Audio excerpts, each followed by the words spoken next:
Good morning, everybody. It's Tom Christie back in the painting studio, and this will be session 2 of painting the Drake Ringneck Gunning Decoy. I put a series together on carving this bird. Last time we got the paint to this level, and now in this session we'll focus on getting the characteristic ringneck color, that rusty reddish brown ring on the neck. And we'll work on the head and getting a little bit of an iridescent look to the head, finish the bill, get it sealed up and ready to go. If you're enjoying the channel, please hit that subscribe button. That really helps me out, and it doesn't cost anything, doesn't commit you to anything. It's just a way that you can help me as I continue to build this channel, providing free resources for people that want to carve decoys. So let's get started on finishing up this Drake Ringneck Decoy. Just checking out the decoy in the bright sunlight, outside light, and I wanted to see specifically whether we could see any of that feathering on the back from a distance. And that's going to be hard to see in the video, but it looks pretty good. I'm going to put it in the shade as well, because it'll be judged in both sunlight and shade. Here's a little look in the shade, and you can still see, I just wanted subtle markings on the back that would be able to be seen from a distance, and I think I'm happy with that. Also on the breast there as well. All right, and similar to a canvasback drake, there's a little bit of a white patch on the chin under here. It's kind of tough to get to. Turn it around in this direction. Just whiten that area, right in that V area of the bill. It's an area that some people may not be aware of, but my reference clearly shows it under there. And for the rusty colored ring, I'm going to use a little brown earth and a touch of burgundy, and I've got a little triangular or angled scrubber, and I'm just going to scrub that line on, just so there's kind of a nice soft look to it. It's not very obvious, but it's definitely there and characteristic. So we need to make sure we get it on there. Again, a little brown earth and burgundy combination.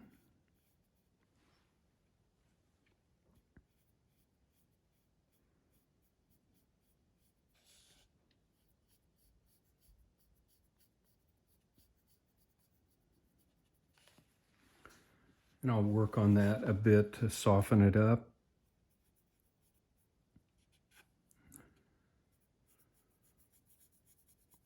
But that's about all I want to do for the neck ring.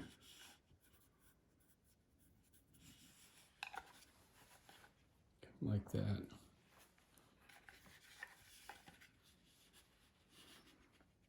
That disappears here because the neck is tucked back into the cape. I'm just scrubbing back and forth so that I just kind of have a blended line there, soft.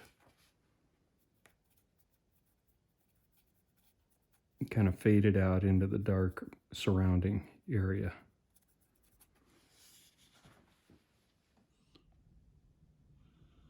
Hey everybody, as I was editing the film and looking back at the footage that I took, I totally missed creating the iridescent look on the head, and I apologize for that. So I'm going to have to go back and kind of recreate that. The decoy is finished at this point, but I can talk you through what I did to create this iridescent purple. I'm using Diox purple, that's Josanya, and a touch of violet interference, that's a chroma color. I'm using a splayed out old scrubber that's nice and soft. It's almost like a ball, and it's great for this type of scrubbing. So I used the Diox purple with just a touch of white gesso to lighten it a bit. Wet this, dry it off on a paper towel, dip it in the Diox, wipe it off on the paper towel so there's almost nothing left on the brush in terms of paint. And then I scrubbed this highlight, scrubbed right over the textured paint we have here. And then as you get close to the edges, leave the edges black. So I put a little highlight on the cheeks, a little highlight definitely on this upper cheek area where the sun's gonna be shining, and on the side of the crown.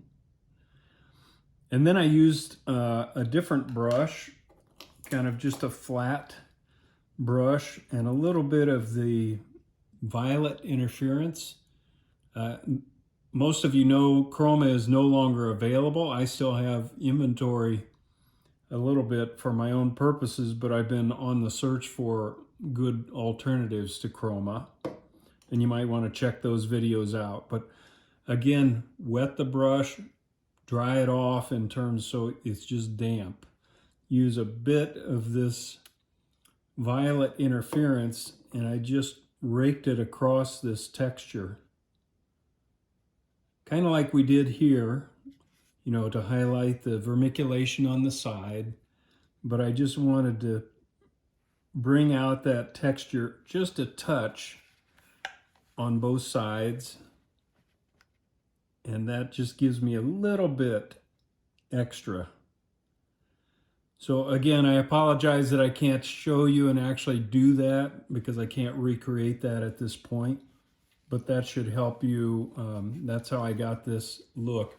It's not really iridescent, it just appears to be a purple iridescent shine on the head because we want the head primarily dark, just a few light spots with that purple. This is under direct LED light, which has a tendency to make those brighter colors pop a little bit more.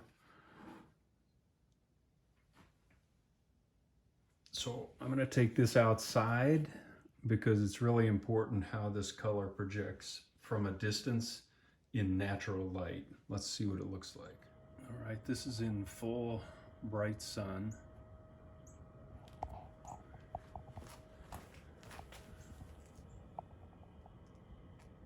That looks pretty good. There's a little iridescence to it.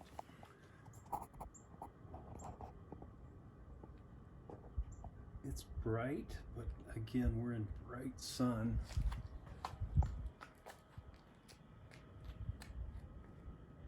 I may want to knock that down a tad. I want to look in the shadow.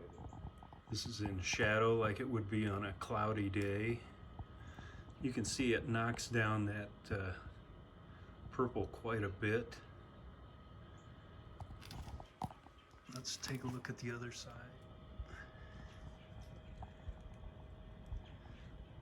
All right, I think what I'm going to do is get the bill painted on to get the full effect, and then we'll take a look outside again.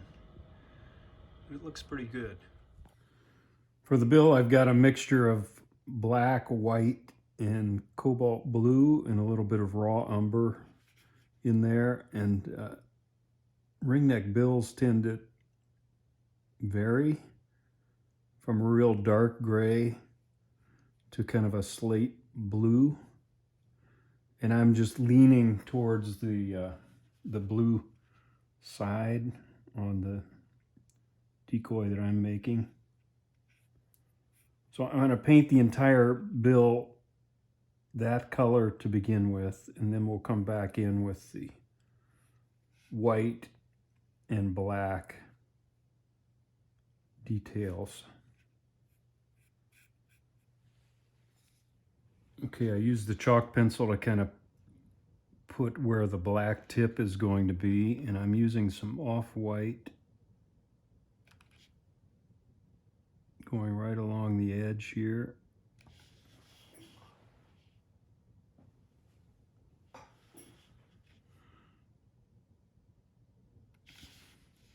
Kind of down to the corner.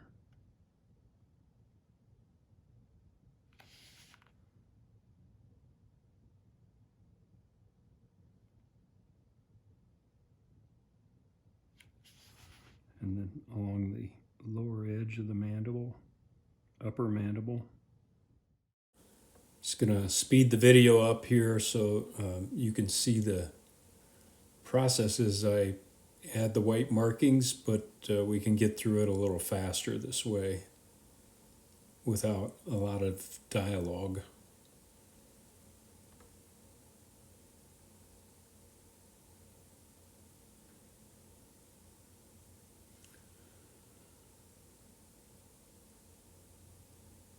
So those markings extend up and around and over the top, and then the white marking closer to the tip of the bill is a little wider.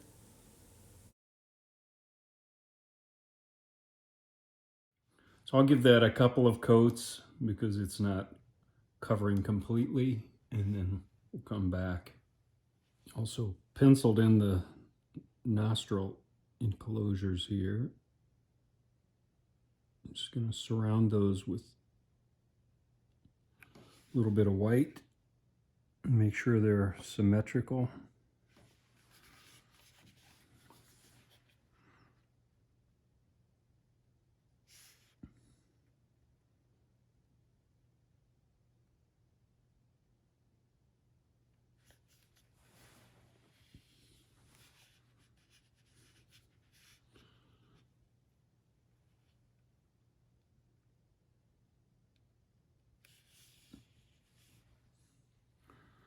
I'll go to black, just paint in the nostrils.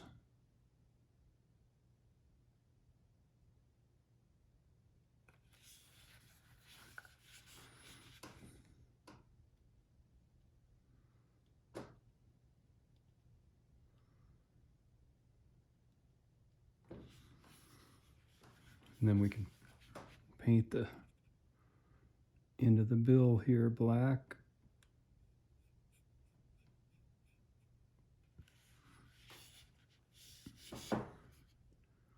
A little bit of a return here on the side.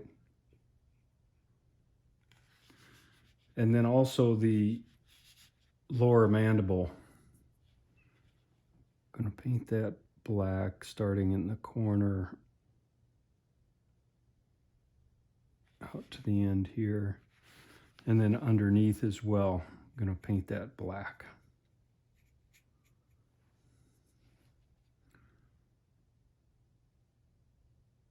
So I'll get that done, and then we'll take a look at the bird.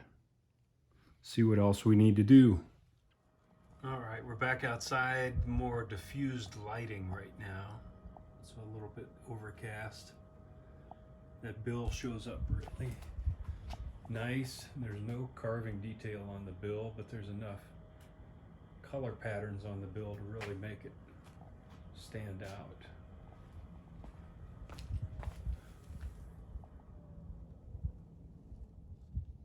There's the other side. I think I'm happy with the way that purple is showing up. I want you to be able to see it from 30 feet away. All right, I put 2 coats of Tester's dull coat on the bird, let them dry between coats, and now I'm just using the X-Acto knife and carefully scraping off the dull coat off the eye. And you can do this without scratching the eye. The steel blade won't scratch the glass. So I'll get that removed. Then I'm going to mask the decoy head and just spray the bill to give it a little bit of sheen. All right, I masked the bill off and I hit it with deft semi-gloss wood finish. That was a little bit too shiny for me, so I went with the Krylon matte finish over that, and it just knocked it down a notch, and I like the way it looks now. As a final finish coat, I coated the bird with Krylon matte finish. I just felt like the dull coat was drying too flat. And I like just a little bit of a sheen, not shiny, but a sheen like oiled bird feathers. And so I like the way that Krylon looks. I'm happier with the bird with a little bit more sheen on it overall.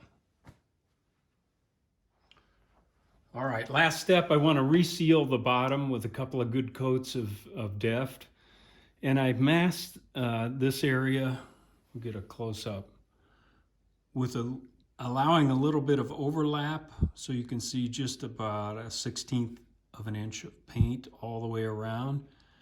And I really want this final coat to overlap that area between the finished bottom and the painted surface, so it kind of helps seal it up and make sure nothing gets in that area between the paint and the wood.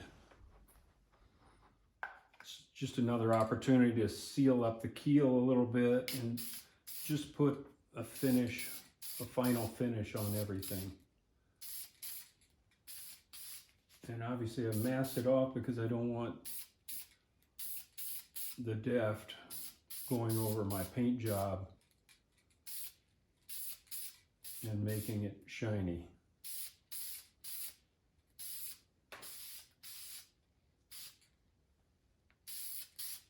So I'll do that, I'll let that dry, hit it again, we'll be done. Just a close up so you can see that overlap area.